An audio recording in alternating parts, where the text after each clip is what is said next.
Look at this. I got headphones on. I got a mic going. Baby. If Huh? only people could see you now. Hey, no video. We've gone through this before. All right, No all right, video. all right. Welcome to This Commerce Life. This is a podcast aimed at small, medium entrepreneurs focused on commerce. I'm Phil, your host, and Kenny, your co-host, will join us as well. And we're going to talk to you about the world of retail and commerce and how things are changing in the world. Soaking some tea, so hopefully I can get through this without hacking. But I'm using this so I can mute myself quick. All good. Yeah. All good. Let's just give Kemp a chance to. So it's nice to see you again, young man. Always a pleasure. Always a pleasure with you, Mr. Chang. Always a pleasure. Everybody knows that. I just spent part of the week with Kenny in his being a In our native hood. in your hood. That is correct. Yeah. Yeah. No, all good. And you got home okay, except you got a cold. Yeah, I got a cold, so I Better not- apologize. I'll sound a little funny. That better not mean we get colds, because I was with you yesterday, and the day before, and the day before that. And I really don't feel like being sick. Just saying. Yeah. Hopefully, I think you got to drink some of that vitamin C stuff. Hey, I know where I can get that. Yeah. I know where There's I a- can get that. Yeah. I think I might get it for free even. Yeah. Okay. Anyway, we'll give Kemp a chance to call. Yeah. So we've got Kemp Edmonds. Hopefully, we'll sort out some of these technical issues. He'll join us, but he's an interesting guy with the Canadian Workplace Culture Index, which is kind of interesting. Kenny and I, believe it or not, we actually did a little research because Not a lot. but we actually did have a look because we weren't sure that we understood what Kemp was representing. So we actually had to do a little work. So Actually, I was very sure that I had no idea what Kemp was representing. So when I did take a look at it, it was just because it was talking about culture and workplace culture, Yeah. and the timing, obviously, because he's no dummy, couldn't be better. couldn't be better, because I just even Yeah. got off a meeting like 10 minutes ago, Mhm. and the discussion did get to the usual. Okay, how are we going to go back to the office? What does that mean? What are we Mhm. doing? What's all those discussions did come Yeah. into play. Now I don't Yeah, know if yeah, that's yeah. where even Kemp's going with this or not. Don't know. He's going to check. He's got his audio fixed up. Looks like momentarily here. So I think that's the part. Yeah. There he is. There he is. How's it going, gentlemen? Apologies for All my right. delayed No worries, activation. No worries. No worries. I always We- love when I know someone who is technically capable has struggles like I do, because it just makes me feel all that much better. And everything on this show is really all about me. So I feel good. I Right have to apologize because it wasn't technical difficulties. shit. Yeah, sorry, dude. It was just that I was busy doing other stuff. I was hoping for technical, and I'm back to being the knob of the group. Like I was okay for a second there. I was like maybe second, but at least I wasn't last like usual. Okay, that's screwed that up. There you go. Kenny, Beauty. I won't take a run at you. I believe in creating exceptional culture. So I won't mock you, and I won't. that could be your guys. That could be your culture as an organization. You Yeah. have you have Oh, you have 100%. trust. That's But our it culture. definitely feels like my Trust culture. To It feels like the mock culture and- I'm involved in. Yeah. That- Lots that of makes mocking. That makes sense with Kenny for sure. Lots of mocking. Not liking it. Not liking it. So anyway, you're here, which is nice to I see am. that. Mhm, mhm. Yeah, it's good to be here. Yeah. No, we're pretty cool. So we were just saying that we I don't know if you've ever listened to the podcast, it's probably pretty clear that we are not prepped. We Half don't. the I listened, but I Yeah. didn't I don't even know notice that who's you weren't on. prepped. Oh, we're totally not prepped. Are you kidding me? We're Yeah. pathetically not prepped. Yeah. Great. And we've maintained that, but we did for you, because I looked at it and I thought, I don't know what the hell he's doing, but it sounds pretty cool. And it's definitely timely. So I sent it to Chang. I said, okay, you Mhm. look at it. He's Mhm. going, this is interesting. Sounds Yeah. timely. not 100% clear, I don't think, on exactly what you're doing. Really, we that thought, 1 minute okay. video, my magic explainer video, leaves more questions than answers? Everything doesn't. No, I you can do a think 2-hour video and I'd still have 50 questions. What are you talking about? it answers some things, right? But I guess It's I guess cool. for us, like for anyone listening to this, you'll find we'll put the link in the Yes. if you're okay with that. Of course. Kemp, but we'll put the link in the podcast episode. But it is a good explainer. I think for us, it was where do you fit in that, and then and where do you go with it? Like, what do you do? Yeah, how do you do this? What's the gig? Yeah, no, Yeah, I'm happy. Right? Like, I love talking about it. So I'm more than happy to talk about what we've built and how organizations use it, and I'd what love our to know. what our thinking is as we go ahead, sort of 3, 6, 12, 56 months. You know, we have plans. But everything's about every day and all the hard work, right? Atomic habits, micro actions. Yeah. That's where shit happens. So That's exactly it. So we've got Kemp on now. We did a little intro because I think I understand now. The other your Fireflies AI thing is on. I guess it's a note taker. You can kick it. It. It records the meeting. It's for sales meetings. It just automatically joins every meeting with us. Okay. Do you want me to kick it, or I can leave? It makes no you difference. can kick it. Kick it. Okay. Kick it. Yeah. Okay. So should I avoid swearing? Like, tell me a little bit about what? No, we don't You care. can do whatever. I'm an you East want. Van. Like, come on, seriously. Yeah. I was born in Trail. There's pretty much no rules.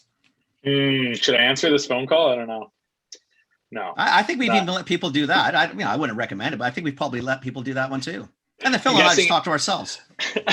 I'm guessing it's going to be CBSA, that I have a package that has that's been stopped at the border. Have you guys heard that one yet? That's the newest one that comes up. I haven't had that. Oh, wow, you're so lucky. I get them. I've probably gotten it in Mandarin because they think I speak Mandarin. Oh, those ones. Oh, I get those all the time. Yeah. Okay. They think I speak Mandarin. Oh my God. As well. I think I've been executed in numerous countries because I haven't paid some tax or I've done something somewhere. I don't know what the hell I've done. Your personal identity, your individual has been issued a warrant for your arrest. God, honestly, call the police right now or this number. Yeah, whatever. Man. All right, so we've introduced you. Do you want to? So our kind of MO is to have you jump in, introduce yourself, and then maybe tell us a little bit about you, and then how you got to what you did, and then what you do. Yeah, for sure. Thanks for introducing me. I really appreciate that. As shared, my current project is the Canadian Workplace Culture Index, but everything started nearly 40 years ago on a rainy April night. But why don't I start in a little more realistically with my career? We don't need to. Do you want to have the whole podcast be me telling me my life story? Probably not. See what happened on that night, but yeah. I'm just guessing. I came into the world on that night. So I guess I should start at BCIT. I went to BCIT where I really enjoyed the applied learning style, the very pragmatic education that I received around marketing management. Whenever I get involved with an organization, I remember it was like Bell Canada before that, and in BCIT itself, I get really dedicated to the organization and the brand and the business. And I did that with BCIT. Around that time, they were just starting to use social media. And so were a lot of people. It was the mid to late aughts. And I was sitting in class using Twitter search to teach myself way more things than I was learning from the lectern. And I started to help BCIT with their Twitter. And after I graduated, I tweeted them and said, "You have any jobs over there?" And they responded publicly and said, "Nope." And they sent me a DM and said, "Call me." And so I called them, and they decided not to buy just 2 bus stop bench ads for the whole year and pay me to be sort of the unofficial director of social media. I worked there as the unofficial director of social media, as well as developing the first social media communications or social communications courses. They integrated into a certificate. And then I worked to develop the Center for Social Media in Business and Media. And what that was a part of the business and media department at BCIT. And we just packaged together courses and worked to create certifications, a 1-year cert program, a 2-year diploma. And then the reverberations of the 2008 economy hit my role. It was a bit of a first in, first out kind of scenario. And so I moved on. It was the best thing that could have happened to me because I then stalked the Hootsuite job board and was able to join Hootsuite. I think I was employee number 25. and had sort of the experience of my life there. Same deal. I'd always been a user and I'd loved this platform and thought it was so amazing. I remember learning that it was from Vancouver and just being so excited. And so I had sort of 5 or 6 or 7 different jobs at Hootsuite. Whenever I talk about it, I say I was a settler, and people say, well, what does a settler do? Well, a settler goes into an organization where things are new or unfinished, and they develop and build out how processes and systems will work for different departments. The first one I did was the education group, and that was sort of video training for the platform. The next one was enterprise support. So there's only free support before that. And then I worked on account management and the training and the professional services. I remember our competitive advantage at one point was, hey, if you go with those big guys, they're going to charge you all this money for training hours. But you know what? We give you unlimited training with Kemp. And then probably 12 to 16 months later, I was billing out at lawyers' rates for training. So it was like 200, 250. And one of the most interesting things I learned from there that I tell a lot of people is, if you're selling software into enterprise and you don't have setup and services, they're going to wonder what's up. Right. So charging that $5,000 on top of your $15,000 a year thing for a setup is what they expect, and if they don't see it, they're like kind of question marks on their faces. So that was a really good experience for me. Moved into being sort of the head solutions consultant or sales engineer, and my job was really to be the product and market expert, riding along with salespeople who drove the relationships. And we closed a ton of business, and it was really exciting and awesome. I was part of a group that helped grow the company to 1,000 people, offices around the world. And I think when I started, we had 20 enterprise customers, and when I left, we had over 2,000. And yeah, that was just such an amazing experience, but sometimes you got to go to grow. And that was the reality for me. I was heading down a narrow sort of technical and product sales path. And I really am a sort of COO is kind of my sort of way of looking at things. I love to help people build their business from the ground up, from scratch, develop all the systems and how we sell. So the next thing I did was I moved to Kelowna to work for a company called FreshGrade. FreshGrade is like a private Facebook that's all about a child's learning, that's shared by social stakeholders like parents and grandparents and siblings, and then educational stakeholders like tutors and teachers. And what an incredible experience it was working in education. Sounds really passionate cool. Teachers. Yeah. I'm a bit loquacious, so I can talk a lot, as you can imagine. So if you need to interrupt me, just let me know. No, I mean, so far it all makes sense, right? Like, so I have the same sort of settler sort of stuff that you do, getting into retail tech. So very similar. And then, yeah, interesting. The social network for kids sounds a bit like a Top Hat, but a little bit different, right? So quite private, administrated by the school district most often, or the teacher is sort of the primary proponent there. I didn't finish my settler story though. So when you're a settler, you go in, you dig the ground, you build like the first aqueducts and all the first systems and the first little hut. And then your job's to find who's going to be the mayor of this town or this department that I built. And so you're hiring somebody who can then build on that. So that's kind of the idea of the settler. And then you move on to the next thing that needs to be settled, so to speak.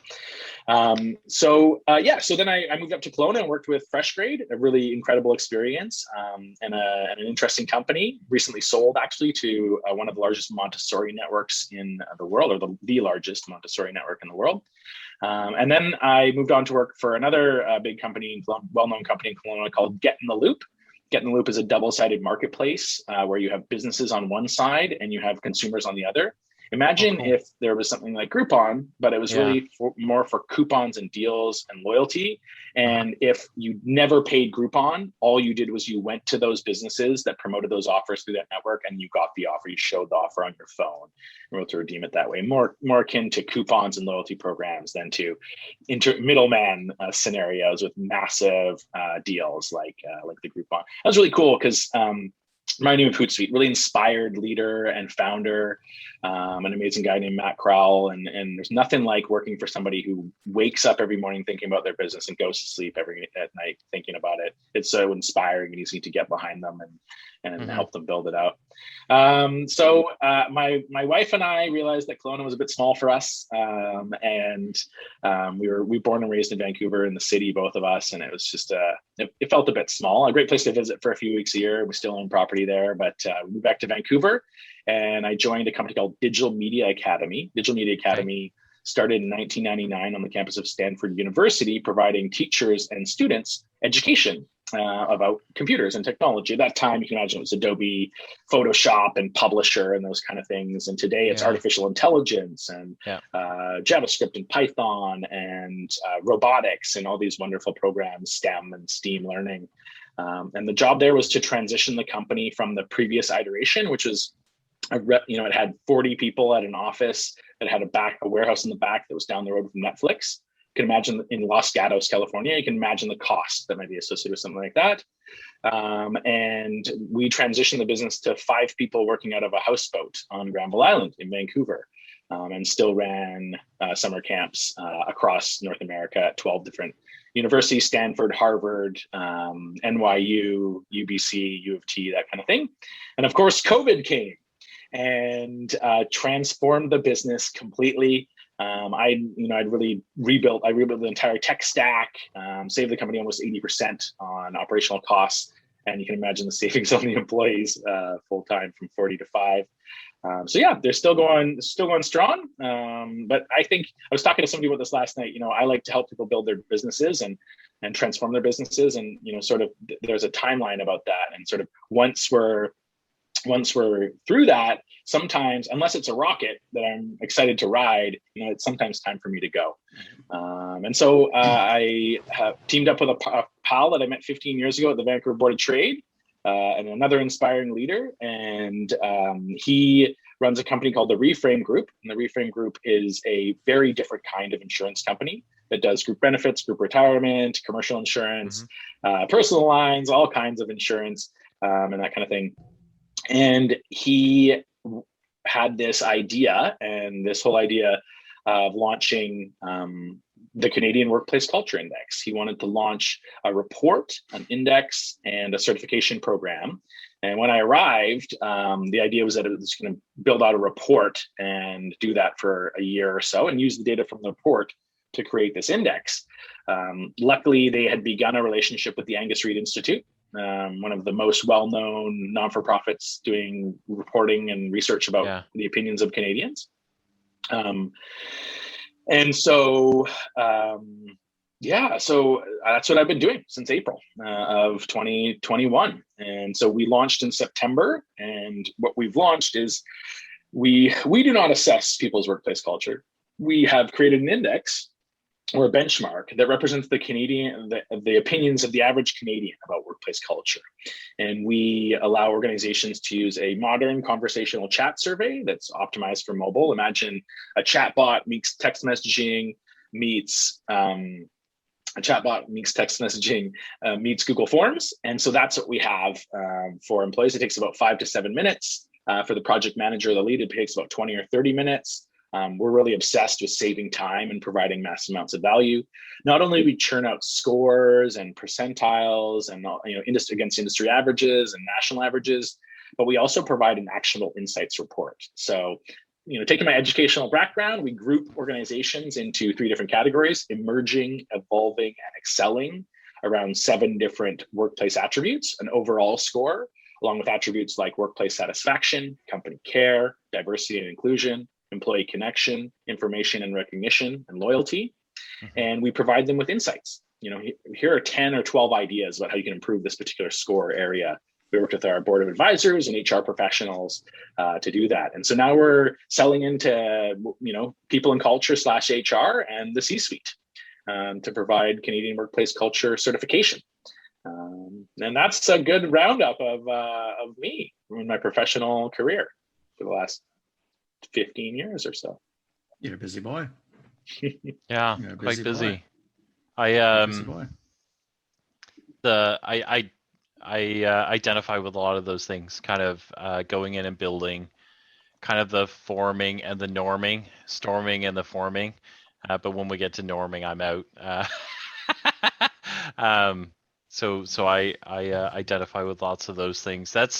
It's very cool. So the current venture that you're in, so it's really there's so I appreciate the technology. I think a lot of times, right, like culture takes a long time. I've come from companies where they're almost fanatical about it, but a satisfaction survey, it takes it comes once every 2 years, and it takes 4 months to compile, another month to put together, and then another month to publish. And then you get countless committees that come out of it, right? So kind of been there, done that. This is cool because it sounds like you really, with a half hour or an hour with whoever is leading this exercise, you can start to drive you can drive a conversation to find change, which is really interesting. I think there's a really good story there that we like to tell, which is there's kind of two things. One is a lot of people let us know about they tell us about they're concerned about survey fatigue. And it's usually not strategic people leaders that are concerned about survey fatigue. It's kind of other people like, oh yeah.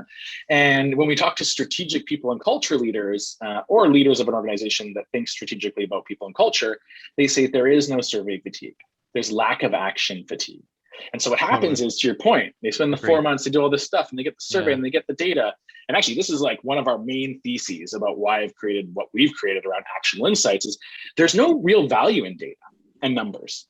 There's only value in analysis and insight. In deriving insights. Right, and then you get all the value comes from the actions you take to optimize your business based on those insights. Right. And I think we have a problem where everyone wants data, but and I always say, well, 5% of organizations do the take action based on the insights. 70% or 20% do the insights analysis, and 75% are sitting there going, we got the numbers, we're doing great. And it's like, I worry about that, that concerns me. So we often talk competitively, hey, so have you ever engaged a consultant around this kind of thing? Oh yeah, we engaged a consultant, they and this consultant will take their kind of stock survey that's super long, way too long, right? People get so tired. And so ours is like 5 to 7 minutes for the employee, really tight, really easy. But they have these super long surveys, and then they get to customize them a little bit. And then, okay, cool. And then we'll run the survey and we'll get the data. And that costs like 5 figures minimum. Yeah. Right. And then after they do that, it's like, okay, cool. Well, it's another, 5K or another five figures for the report about what you should do. And then if you want help to do it, it's another X K. Right. And it's just becomes this sort of like, wow, I'm just paying and paying and paying. And so what we're here to say is like, hey, if you're a company that's 100 employees or less, it's $1,500. It maxes out at $5,000 for a team of up to 5,000 employees, and with custom pricing beyond that. And this can be done like that, right? It's done super rapidly. Not only are we providing you with the raw data itself, but hey, here's how you compare it to the national average. Here's your percentile score. Here's how you can take action to improve your business. So you don't even need to do the analysis and insights. You get the action items right away. So it's a really good point that you make. And thanks for helping me highlight that. So who's, without, you don't have to tell me like specifically. So who's calling you and using this, and what are they trying to do with this? Because most of our listeners are going to be smaller companies, probably lots of entrepreneurs, which in a one-person company, the survey's usually pretty quick, and nobody's listening anyway because you got 5,000. But it's usually companies 10 to 50 people. But so who are you guys? Who's knocking at your door? Who's knocking at our door are smaller companies. And the reason the smaller companies are knocking at our door is because they either do not have these programs in existence yet. They want to, they're in a competitive hiring environment and they want to have a competitive advantage, but they also need data, and they don't have the time and the systems and the structures that others do.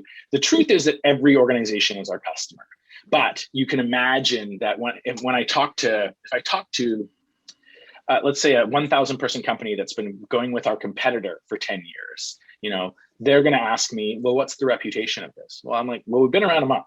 So, the recognizability is low, but I can tell you that we're going to provide way more value than any other program, that in time, if you're an early adopter, there's going to be many advantages, both financial.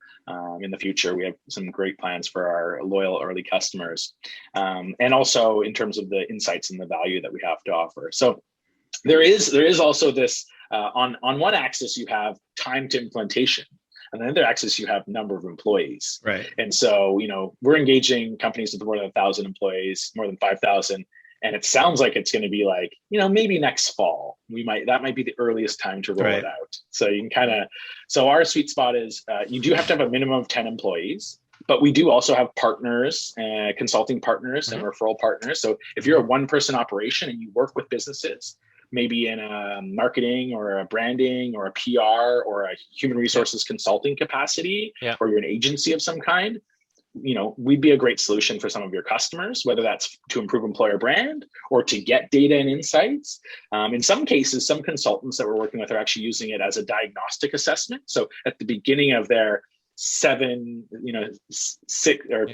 figure engagement, they're like, hey, we'll do this thing. And then after we're done, we'll wait 6 weeks for all the things we've done, or a quarter for all those things to happen. And then we'll do it again and see the delta.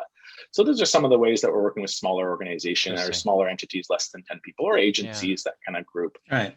But yeah, the sweet spot is that 10 to 50 person company. They're in tech, they're in modern food and beverage, they're in manufacturing, and they have a strong employer brand that they want to actually level up a little bit as well. So that's kind of let's do it this way. So let's say we have people who are listening and say, I think I get it, but I don't really get it, or I'm not too sure exactly what data I'm trying to pull from my employees. Like, am I trying to pull a happiness meter? Am I trying to pull, what am I trying to grab from the workplace index? And I'm asking for not a specific example, of course, but like, give me something that someone would ask and then they'd say, okay, I get it. And this is what I'm going to try to do. Or because you're going to help, do you guys help do the analysis, or do you expect them to just do their own analysis?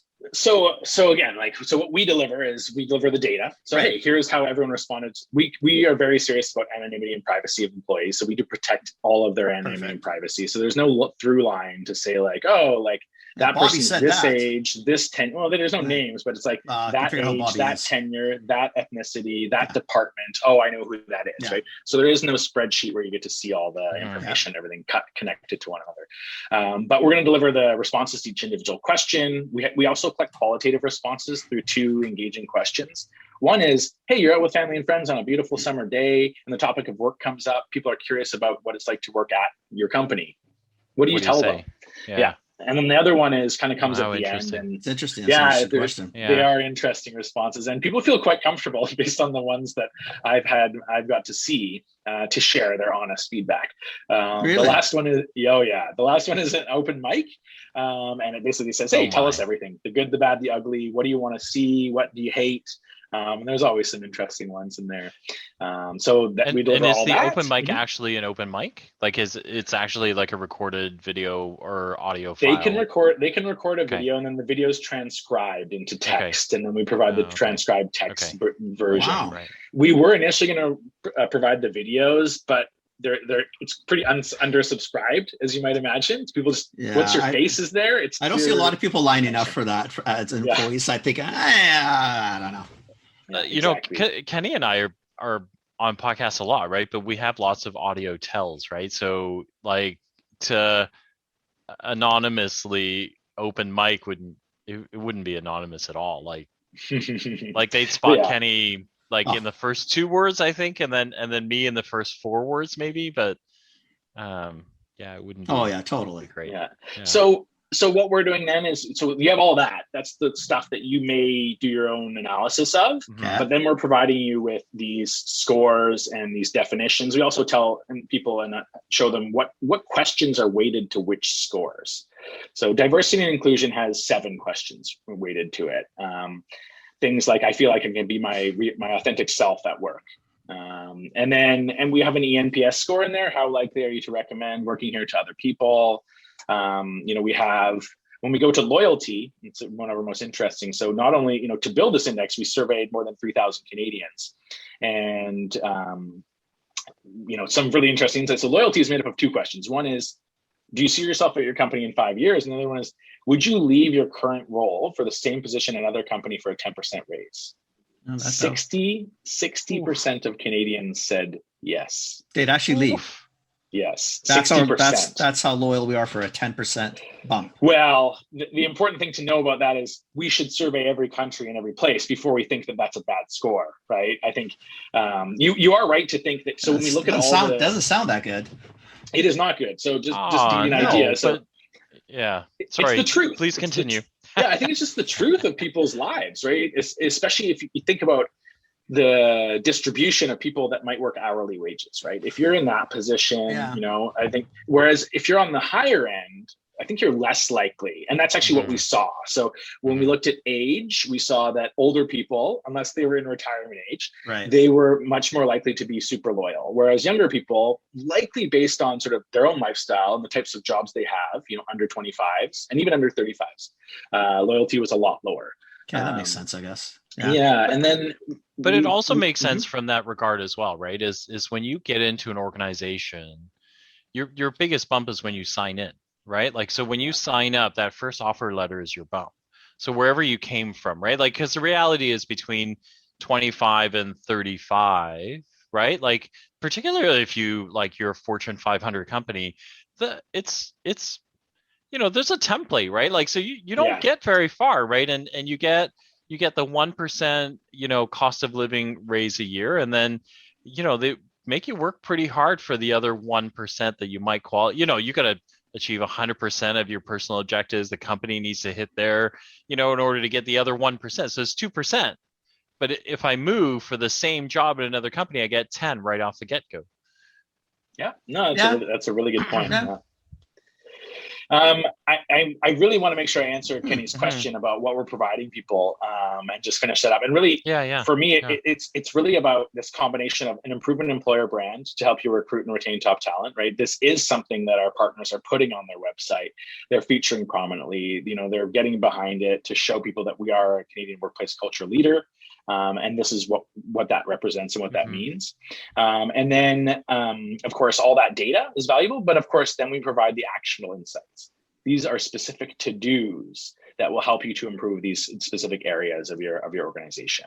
And of course, you know, when I say those workplace attributes and give them titles and company care and all that, it's a bit nebulous. But when you see and understand that loyalty is made up of these 2 questions and diversity and inclusion is made up of these 7 questions, it becomes a lot clearer. And that's included in our executive summary, a breakdown of what questions represent are weighted to which categories. And I know you're brand new, and I get that. But it is kind of cool because you know how we are, like we have, you know, BC's best company to work for, Canada's best company to work for. Like I'm assuming this could be the next thing. I'm going to look at the workplace culture index and say, oh shit, that's the numbers I want to go to. I get that. But when you're going into your actionables or with the companies, like, so the leaders come in, hey, Kemp, you know what, we want to do the survey. I'm assuming they're doing it because they think they're probably not as bad as it may come out, because most people don't want to know too much bad. So they're probably skewed a little, maybe one way. If something comes back, surveys are coming back, are they actually looking at it and truly wanting to action on it? I would assume that if you're paying the money, you'd want to, but are you finding people more shocked than not? Again, you're only a month into it. It's a great question, Kenny. And it's a great question for a number of reasons. You know, and I think speaks to our strategy and the way we see things is, we know what we can control and we know what we can't control. Right. And what we can't control is how an organization. I remember being a consultant and drafting up strategic plans that were super detailed and exciting and awesome. And then be like, all right, are you going to hire the person and get going on this? And they cut me the check and they said, nope. And I thought, okay, like, I guess I got paid, but that's kind of sad, right? You create this thing and nothing happens. Yeah. So, which is probably why we're asking, is we're all in consultant modes. Yeah, so I'm kind of trying to figure out, I've done it enough times too, thinking, well, I'm not too sure why the hell you called me in. I was a waste. Yeah, I'm sad now, right? Because I showed you the way out. And you don't want to take it. I'm thinking, well, why'd you ask? Yeah. There's so many value components to what we've created, right? So that's how we work. It is there, you know, you could be here for the data. You know, we have somebody who we talk to them and they're like, yeah, we were just at a strategic meeting. We need data. So I'm going to sign up today. So they bought today. Yeah. We've made it seamless. So you can actually go on the website. We've also priced it in a way that's super accessible. Yeah. Right. So it's not brutal for a small company. Yeah. Like, so when we talk about, you know, the return on investment and the time. So I'm glad you brought up the competitors, because man, the competitors, each of them is some of them have been using the same criteria for more than 20 years to evaluate companies, right? Like some of them ask, great places to work. Because the list never changes either. So that's kind of indicative that you're thinking, okay, obviously ask the same people the same thing over and over. I mean, I don't know. Yeah. And none of them are measuring anything against the opinions of the average worker in your nation or in your industry. None of them. You know, in fact, only one of them uses employee feedback, and it needs to be 70% positive Nobody knows what that means. They're also asking for 20, 25 minutes of every employee's time to do that. And then they ask for a culture brief, which is this like sort of strategic document that takes HR and the people leaders in an organization tens of hours to create. It's not used to decide if you qualify. It's used to build a little web page on their website about your company. And, you know, just that kind of, there's so much cost associated with people's time. And as organizations and businesses, we just don't think about that enough. And so, you know, we really value that. So, you know, between the little amount of time it takes and the low cost, if you just want data, it's worth it. If you want an awesome badge to validate your workplace culture that you can leverage and put out into the world, it's worth it. If you want actual insights and you're going to take action and improve it, it's worth it. Right. So if you want all three of those things, you're getting a lot of value for your money. Right. So to your point, we know what we can control and can't control, and we cannot control what an organization is going to do or if they're going to action or activate on those. We talked to a lot of organizations and we talked to a lot of partners. And one of the things that we're looking at down the road is to have a sort of consultancy, not our own consultancy necessarily, but trusted consultants that have been in the industry for 5, 10, 15, 20 years, specializing in different industries to do people and culture. And so our plan is to actually be referring to trusted partners and saying, hey, you know, if you need assistance to activate on this, here's what you can do. And then we're also working in specific industry verticals to create custom workshops that when you come out of the program that, hey, here are the 4 workshops, they're going to happen on these dates, or they're recorded or they're virtual, and they'll help you to go from when I was a teacher, I developed this thing I call the infinity complex. And the infinity complex is this thing in your mind where if you're starting and you don't know how to do something and you want to, let's say you want to learn how to make podcasts, but you don't know the step between start and making podcasts, your brain basically says, forget about it. It's going to take forever. Yeah. But when Phil and Kenny come along and go, hey, here's my ebook. It costs 99 cents. It's the 10 steps to start your podcast. You break the infinity complex, people have to-dos, they know what to do. And so we really need to, you know, we need to continue to do that for our partners and our certifying companies, is to help them provide for them a little bit of a roadmap to execution and to do it. It's funny because the actual insights report, the people and culture leaders often do not share it with executives. And the reason they don't share it with executives is it's a bank of ideas about how you can improve these specific areas of workplace culture. It's not a to-do list. Right. And they don't want anyone to think of it as a to-do list because it's actually quite long. It's like an 8-page document with a dozen sort of ideas on each page. So yeah, so that's that's a little bit about what it's about. You know, anyone who's interested in getting a VIP tour or learning more, they can email me directly, kemp@cultureindex.io. It's interesting. It's interesting. It's timely, and I think totally timely, especially right now, as we're all trying to figure out if we're going back, who's going back, why are we going back. But I think it also, and it equips what I think what attracts us to attracts me and us to these things is you're helping, you know, because you know I work for J&J, I work for a bunch of big companies. They have lots of resources at their disposal, right? So being able to figure out who's happy, who's not happy, what do I got to fix? Yeah, you know, you literally do this every couple of years. You commission a big project team. They go out and design nice templates. But your average company, you know, like 10 to 20 employees, man, is it difficult, right? Like even 10, 50, you're in survival mode, man. Like you know what you're trying to do every morning is make sure the door's still open. Well, and you got things to do and people are running. Nobody's really sometimes taking but you develop biases, right? Because you're action oriented. So you're going to wind up, you know, whatever that loud voice is, you know, all of a sudden you've got office policies that surround kind of like 3 or 4 people because it works for them, right? But you go blind to everybody else, right? So and then nobody talks either and nobody says anything because nobody's asking the questions. It's difficult, right? It's a little environment. It all comes from the top. It does. It's interesting because like it's so meta actually, because you know I'm selling into human resources, people and culture and leadership, and I'm learning about the unique nature of the relationships between those entities at all these different companies and all these different verticals. And we are not in the people and culture world that we want to be in. I'll tell you what, you know, and the industries are different too, right? Yeah. The construction company with 350 employees might have a similar people and culture operation to the tech company with 50 to 80 employees. Right. You know, the manufacturing company with 1,000 employees, you know, might be similar to the tech company with 150 in terms of how big is HR? What do they do? And a lot of organizations, leadership this is actually one of the sort of sad stories I've heard from human resource leaders is they are handcuffed. They cannot. So when they talk up to the C-suite, everyone's like, is everything okay? Like, we're retaining, we're recruiting, cool. Keeping costs down, great. That's what you got to do. Keep it up. You know? Yeah. And so they can't, there's no complaint. There's no complaining up. There's no like advocating for workplace culture, you know, in those type of scenarios. And then there's no complaining down either, because you are human resources and you're the leader. So you can't really tell your team about the struggles you have with, you know, the C-suite and executives to get the buy-in on some of the more progressive things or innovative things you want to do. And so it's been really interesting hearing those stories and be sort of placing ourselves in the middle alongside that person and really listening to them and understanding their challenges. We got a long way to go is what I've learned. Yeah, totally. Yeah. So at that point, so like right now, these companies are 10 to 20 people or 10 to 50 people even. So who's knocking? Is it the leader of the company? Is it that, because in most of these companies, the designated HR person, because nobody knows HR, because they basically, I mean, you're just praying to God you don't say anything that gets you in huge trouble, or half the time they don't even know if they've said it anyway, so it doesn't matter. But do you know what I mean? Like, so who's knocking? Because do leaders actually knock and say? Yes. The progressive CEO, and often the progressive CEO who, between them and finance, that's HR. So that's the sort of 30 most small, to 50. yeah, 100%. Yes. So their finance ends up with HR. I don't know how. Yeah. Even if the C-suite has HR, and if the C-suite's in, they punt it to that person and say, let's do it.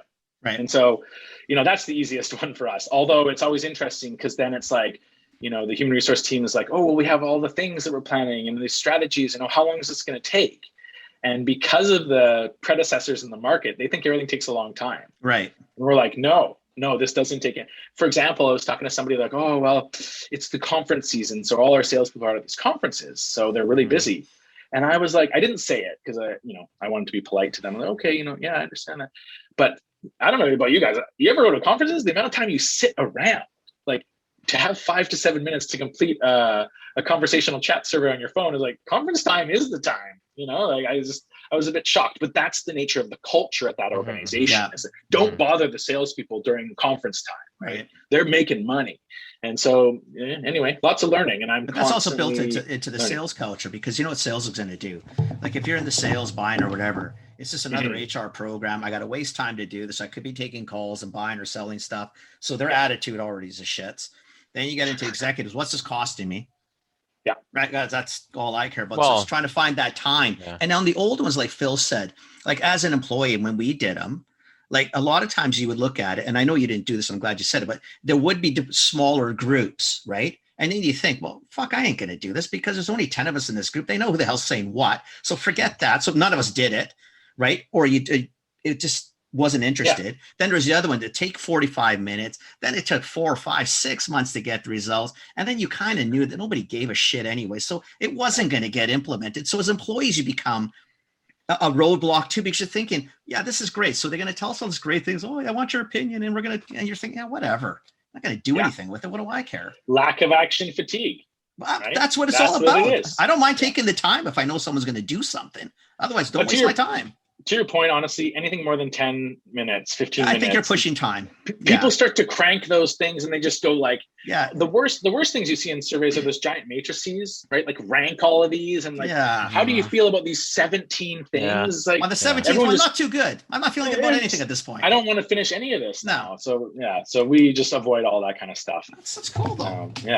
It's very cool actually. I think it is kind of cool because I think a lot of people do look at, I know a lot of people look at, the top 100 companies in BC to work for, or Ontario, or in Canada, the best university to go to, whatever those mean. Because most of the time we're all in the same boat. We're all thinking, well, they don't change. So I'm sure that what kind of questions are they asking? I mean, or people just, ABC, like in the university, when in doubt, pick C. Right. So whether they're doing that as well. a lot of people are concerned as well that, and I hear this from a lot of people who are skeptical of the other programs, is like, I know those companies have terrible culture. Like, exactly. So how are you going to tell me to fix mine? They might call mine? themselves a top employer, but like, I work there. Like, that's weird. It's incongruous. And the reason for that is how all those awards work, right? Only one of them uses employee feedback besides us. And we not only do we use employee feedback, we also use a benchmark of the average Canadian's opinion about. Which I kind of like that too, though. I like to get an idea of how do I sit in the, because in my own little bubble, that's great. And let's say the score's 1 to 10, and I got an 8, and I'm thinking, oh fuck, 8's pretty good, but the average is 9.2. Exactly. Well, that ain't so good no more, is it? Yeah. So the other ones, like for example, I don't know if you know the Forbes one, Forbes Canada's top employers. So Statista, which is a stats and polling company, so they do a survey, and to qualify, you must work for a company, I think, with more than 500 or at least more than 300 employees. And so you do this whole survey asking you about your organization, and they ask one question: what's the company that's not yours that you admire the most? So only employees from massive companies fill it out. And then they can only select companies with massive numbers of employees. So that list so it was so interesting because before I started this role, I didn't know any of this stuff about any of these programs. Canada's top employer uses 20-year-old criteria. And an editorial group, it's like, 5 judges that judge and decide. And it's like, that's a lot of opinion. That's a lot, 5 people can't know every industry. And right. So they all are a little different, and, they all have a lot to be desired. But again, the badge is just about reputation and recognition. And so, I keep saying we're about going beyond the badge. And the badge will be valuable and it'll be useful, but we're always going beyond the badge. For example, some of the other services, you have to pay them to get more than a summary of the results. Pay them more than the initial amount you paid them.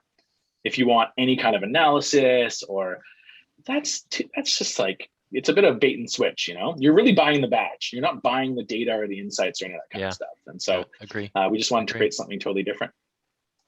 Wow. That sounds cool, man. It sounds cool. Like it's different. It's timely.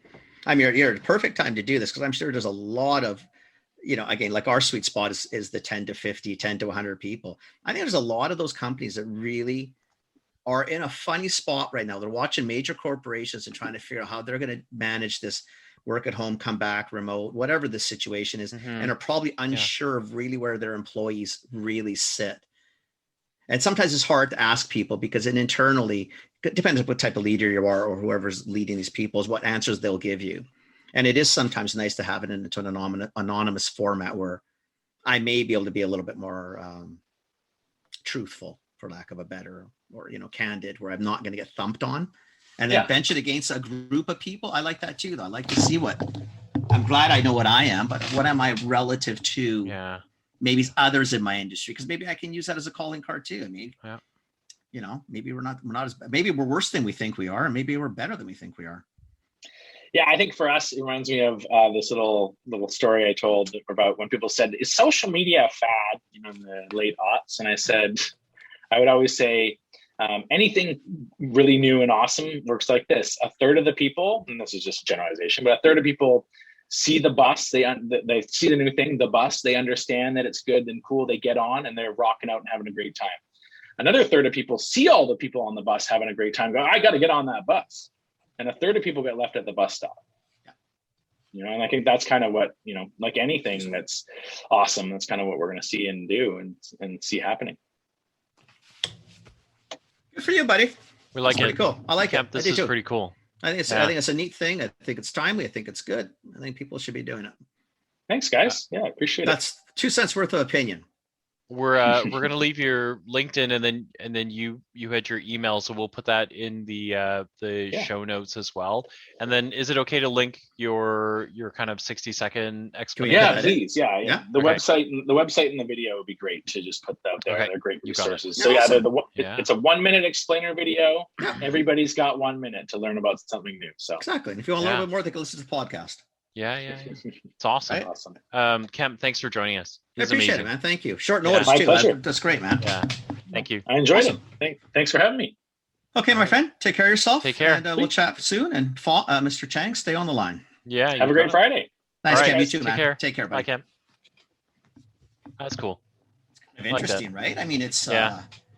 I mean, we keep saying it, but it's definitely timely. I think I really think if there's probably ever a time for employers to want to know Now. like what's going on, it's probably now. Now is a really good time. It's probably now. Yeah. And again, if you get the data, then look at the data and get a real feel for where your employees really are at and what they're valuing at that moment. Now, if you can change. If you want to stick put a stick in the mud, then you can do that too. It's really your call. But the fact that it's fast doesn't sound brutally expensive. I mean, shit. It's and I like, if we have CEOs listening, you can call me out if you want. But it's funny because today I got home from hanging out with Kenny late last night. So today, my first phone call this morning was with a CEO who was like, "I think I'm going to take everybody back to the office." This is someone that I've kind of met and talked to, worked with a long time ago. Actually, it's not one of my contracts recently. And I said, "Okay, walk me through this." Right? Well, we put out a survey. He has 35 employees, somewhere in that range, right? And I said, "So did you put out the survey to everybody?" He said, "No, we didn't have time for that because so 35-person company, they put out something to the tune of like 35 to 50 questions, right? So you're going, wow, it's a lot of questions, right? Like, questions. Okay, so he said we picked a cohort, okay."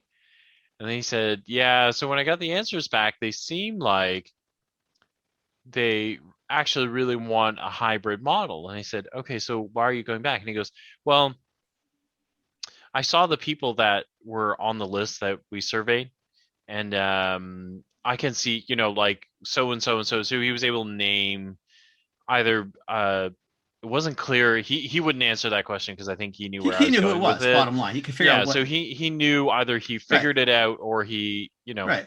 So I discounted the answers. So he basically went, well, these guys are the ones that would totally want to work from home all the time. Bunch of, I said to him, listen, if you already decided they were going back, why ask? Like, if you're not genuinely interested, then just make the policy. What they have to say, then just make a policy. Like, there are lots of policies. People, just say, people. We're all going back tomorrow. Come on back in. Right. Like, yeah. But again, why be an asshole and pretend that you give a shit, and then basically tell me that you don't give a shit? Yeah, but then you discount the ones you discount honest answers. Yeah. Because I knew they were going to say that. Yeah. Well, and so at least now you actually, like, I mean, I feel like the normal Canadian answer you can now benchmark against. So if your employee said, "Hey, you know what? I'm a 6 out of 10 on a hybrid model, like, I really care about my work at home," and you're looking at like the national average, and the national average is saying the same thing. Well, guess what now, right? Like, now you've got something to benchmark against, right? So anyway, it was just, I like it. I do too. And again, it's not, I'm not discounting it. It's not a complicated thing what they're doing. It makes total sense. It is, and it's always like anything. Why does nobody ever do these things? Right? Because you've been through surveys and so have I. And they took forever and they were huge and the results came and then you knew nobody gave a shit anyway. And it was going to happen or maybe not. And maybe deep down they actually did care, but it became so cumbersome and who knows what the reasons were and who cares? Right? But, don't waste our time. Like, if you want to know how we think, ask. Yeah. But if we're going to tell you how we feel, then don't discount it. Right? Because, I mean, what the hell have you done? Yeah. Anyway, I thought that was pretty cool. I think they've got a crack at it. I think, again, I think their timing is really good. And I think their model is good. I think they've kept it. It sounds like they've kept it pretty reasonable. Yeah. And they got a crack at it. I like it. Good on them. I like it a lot. Good on them. It's awesome. That's it, man. Okay, why don't you stop talking? Because it looks like you're going to hack up a lung if we're not careful here. So yeah, I am. Yeah. Kenny's been covering for me. I've been muting myself and hacking in the background. So yeah, it's okay. Kemp talks anyway, so it's not like we had to, force him to talk. So that made it easy too, right? So that worked out. Because I was watching, thinking, okay, he's not going to make it. No. All right, my friend. You go have some ninjam in hot water. Yeah, baby. It's exactly. I think the Italians invented that. Maybe you guys stole it. I don't know. Kind of maybe like the pasta trade. You got this. It's got Chinese writing on it now. That's all that matters. I know, because maybe we were sloppy writers. Nobody could read it. They figured it was maybe Chinese anyhow. Or maybe you're already writing Chinese. You know what? Maybe maybe we invented it. I don't even Maybe. know. Who's to Maybe. say? Maybe. Love you, buddy. Okay, take care of yourself. Go hack up Okay. a lung. Ciao, buddy. Chat Have a later. nice weekend. Thanks, man. You too. Ciao. Bye.